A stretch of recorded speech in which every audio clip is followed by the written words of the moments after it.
Një tjetër debat shumë i ashpër ka shpërthyer në ferma VIP mes Blerinës dhe DJ Bujakës. Dy banorët, të cilët prej ditësh kanë pasur tensione dhe përplasje të vazhdueshme me njëri tjetrin, janë përfshirë sërish në një debat me tone të larta. Por ajo që ka tërhequr më shumë vëmendjen e ndjekësve ishte një ofendim i rënd i përdorur nga Blerina ndaj Bujakës gjatë përplasjes.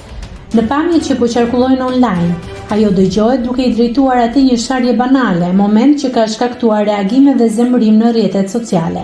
Shumë ndjekës kanë kritikuar gjuhën e përdorur gjatë debatit, ndërsa të tjerë po kërkojnë reagim nga produksioni për tensionet e vazhdueshme mes banorëve. Nëse klikoni mbi butonin subscribe, do t'ju shfaqen të gjitha publikimet tona. Ju ftoj t'i bëni subscribe kanalit, të pëlqeni videot dhe të lini komentin tuaj.